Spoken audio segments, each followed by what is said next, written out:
Chandrika is totally a different story. And ఇప్పటివరకు నేను ప్రేమ ఇష్క అదులు ధనలక్ష్మి తలుపు తడితే అండ్ జూలైలో బన్నీకి సిస్టర్గా అని షోస్ అని అలా ఇలాగా మీ ముందుకు వస్తున్నాను. కానీ నాకు చంద్రిక ఫస్ట్ టైం నా పర్ఫార్మెన్స్ చూపించుకోవడానికి లైక్ యాక్టింగ్ స్కోప్ ఉండే ఒక రోల్ అని నేను అనుకున్నాను.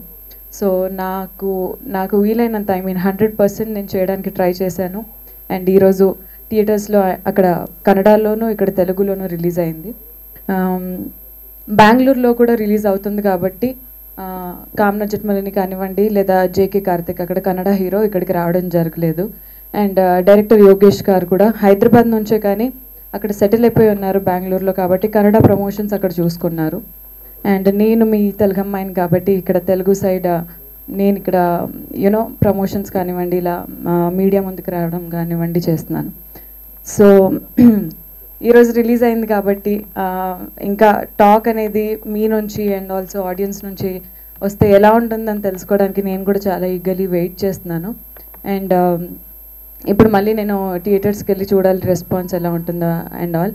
ఫస్ట్ ఆఫ్ ఆల్ నాకు ఈ రోల్ నేను చేయగలుగుతాను అని నన్ను నమ్మి ఈ రోల్కి నన్ను అప్రోచ్ అయిన సాజిద్ ఖురేషీ గారికి నేను ఫస్ట్ ఆఫ్ ఆల్ థ్యాంక్స్ చెప్పుకుంటాను. అంతేకాకుండా ప్రొడ్యూసర్ గారు వి ఆశ గారు ఫ్రేమ్స్ చూసే ఉంటారు మీరు, ప్రతిదీ చాలా చాలా రిచ్గా అంటే ఎక్కడ కూడా ఫ్రేమ్లో ఆ లుక్ అనేది ఒక పెద్ద సినిమాకి ఈక్వల్గా చేయాలి అనే ఆ తపన కానివ్వండి అన్నీ తనలో ఉన్నాయి. సో ఆశ గారికి కూడా first of all congratulations on such beautiful movie. And Yogesh గారికి కూడా కంగ్రాచులేషన్స్ చెప్పుకుంటూ ఇలాంటి చాలా మూవీస్ చేయాలి అని I'm wishing em all good luck. And నా కో యాక్టర్స్ జేకే గారికి అండ్ కామ్నా జట్మలినికి congratulations and all the best. And అలాగే మమ్మల్ని ఇంత అందంగా చూపించిన కెమెరామెన్ రాజ్ గారు ఇక్కడే ఉన్నారు. రాజ్ సార్ వేయు మమ్మల్ని ఇంత బాగా చూపించిన రాజ్ గారికి కూడా once again thank you so much. And music director Gunwant గారు ఒక హారర్ సినిమాకి బ్యాక్గ్రౌండ్ స్కోర్ అనేది చాలా important. So all throughout అది క్యారీ అయింది అని నేను అనుకుంటున్నాను. మమ్మల్ని అండ్ ఎస్పెషలీ నన్ను చాలా ఎంకరేజ్ చేస్తూ వచ్చారు మీడియా వాళ్ళందరూ. థ్యాంక్ యూ సో మచ్ దానికి. అండ్ సినిమా రిలీజ్ అయ్యింది, ఇలానే ఎంకరేజ్మెంట్ ఉండాలి అని నేను మనస్ఫూర్తిగా కోరుకుంటూ అలాగే ఆడియన్స్కి ప్లీజ్ చంద్రిక వెళ్ళి చూడండి. Definitely it is one of those different films, ఇప్పుడు వచ్చే హారర్ ఫిల్మ్స్లా మాత్రం కాదు.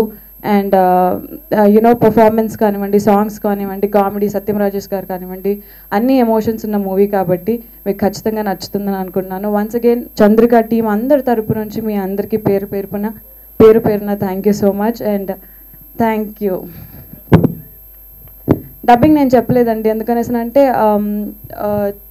సాఫ్ట్ వాయిస్ అంటే ఫస్ట్ హాఫ్లో హౌస్ వైఫ్గా చేశాను అండ్ సెకండ్ హాఫ్లో హారర్ సీన్స్ ఉన్నాయి కాబట్టి నా వాయిస్ రెండిటికి సెట్ అవ్వడం అంటే ఏదైనా ఒకదానికే సెట్ అవుతుంది, అంటే ఈధర్ హారర్కి సెట్ అవుతుంది లేదా దానికి. సో అందుకే రెండిటికి సెట్ అవ్వలేదు కాబట్టి నేను చెప్పుకోలేదు dubbing. I was very much interested to do the dubbing, కానీ అది జరగకపోవడానికి వన్ ఆఫ్ ద రీజన్స్ అంటే అవుట్పుట్ బెటర్గా ఉంటుంది అనేసి నన్ను డైరెక్టర్ గారు అనుకున్నారు కాబట్టి ఐ సెడ్ ఓకే. ముద్దిస్తావా కామెంట్ ఏదో చేస్తాం కానీ మూమెంట్ ఎందుకు ఇస్తాం పోరంబోకడా. అరే అమ్మాయిలు అలా డీల్ చేయకూడదు, వాళ్ళకుండే వాస్తు ప్రకారం డీల్ చేయాలి. ఇళ్ళకి వాస్తుంటాయి కానీ అమ్మాయిలకు వాస్తులేంట్రా? ఎందుకుండవు? ఫేసు ఈశాన్యం, మెడసొంపు ఆగ్నేయం, నడువంపు నైరుతి, వయారావులు వాయువ్యం. చెప్పు మామ్స్, చాలా ఇంట్రెస్టింగ్ గా ఉంది. ఆగ్నేయం బాగుంటే తిండి పిచ్చి, వాళ్ళ ఆయన అండ వండి పెడితే తప్ప తినదు. నైరుతి బాగున్న అమ్మాయికి నిద్ర పిచ్చి, వాళ్ళ ఆయన లేటుగా వచ్చాడనుకో కాలు వస్తాది. ఈవిడ లేటుగా ఇచ్చిందనుకో వాళ్ళ ఆయన అంటూ తోమాలి. వాయువ్యం బాగున్న అమ్మాయికి నగల పిచ్చిరా. మరి ఏది బాగుంటే మదపిచ్చి, ఏది బాగోకుంటే మద పిచ్చి.